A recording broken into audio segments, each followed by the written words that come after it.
Hello everyone! So today is April 1st. Pupunta ako ng hospital. Tingin ko kasi nagla-labor na ako kasi nagko-contract yung tiyan ko. And may pasok ko mamaya ng 1:30. So titingnan ko pa kung makakapasok ako. So this is the triage. Dito naghihintay para check if talaga nga nagko-contract ako. So tinitingnan muna nila yung heartbeat ni baby before i-check ni doc kung ilang cm na talaga. So they asked me to walk around for 30 minutes and come back at 11:30 to see if nag-dilate na ba yung cervix ko. And fortunately, nag-dilate na siya, nag 5 cm. So here I am, waiting for the nurse to come para ilipat na kami sa labor and delivery.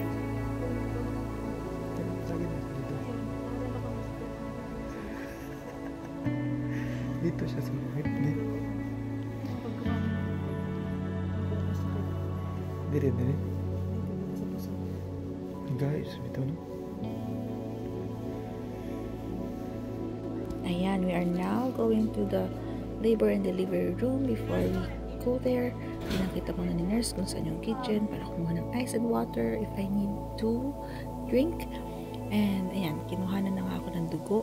Ayan, at binigyan pa nila ako ng yoga ball para makatulong daw sa pain if nagko-contract yung tiyan ko and para mag-open up yung cervix para mas mabilis daw yung labor.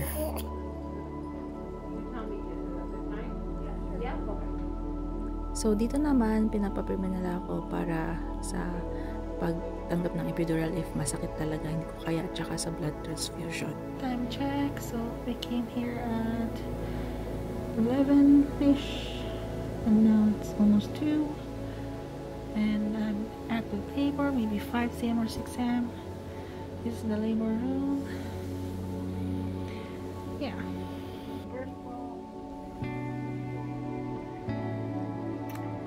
Check this. Fitting my stuff. This is it.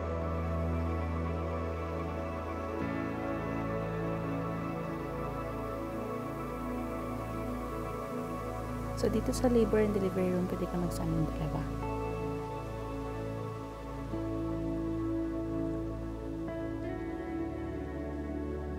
At ito na nga, pinutok na nga nila yung panubigan ko ng mga 7 cm.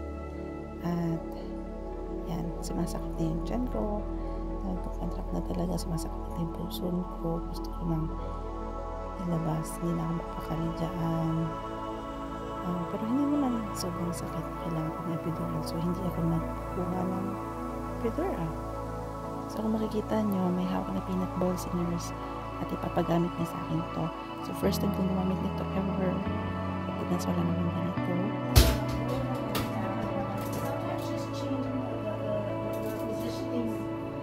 Yes, helps get the baby out.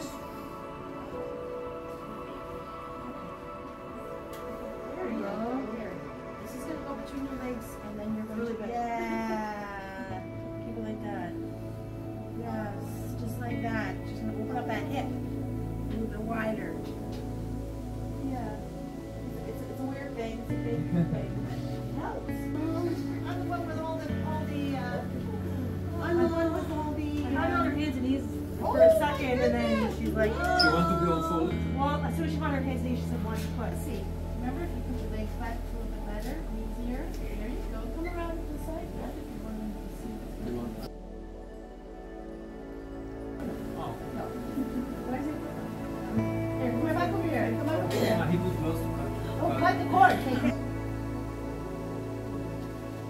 Yes.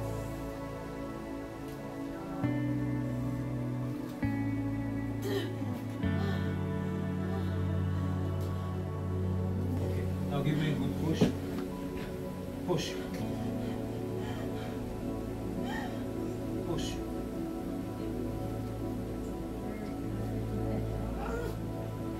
And out. And they don't know if he's a boy or girl. What is it? It's a girl. And yes, we decided to wait for this moment para malaman yung gender ng fourth baby namin, and it's a girl. We are very happy kasi meron na kaming 2 boys and 2 girls. And here is Daddy Jeff waiting to cut the umbilical cord. This is his first time doing this dahil hindi niya naranasan to dun sa first 3 children namin. And this is his first time to be in the delivery room. And it is his first time to see me delivering his child. So I thought na magpa-faint siya, but thankfully hindi siya nahimatay. He said this is another whole new level of experience and he was glad to be in there with me. Okay. So we at 30.4. So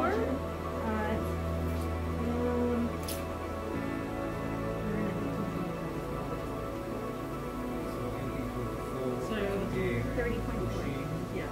29. no, pushing 1826. Yeah, you were So she was fully. Yeah. Fully. Okay, and then 1826. Yeah. Pushing. Yeah. Baby. 1829 baby. And then 1836. Centimeters, 19 and a quarter. Hey, babe. Congrats, babe. Congrats, congrats, congrats. Girl, it's a girl.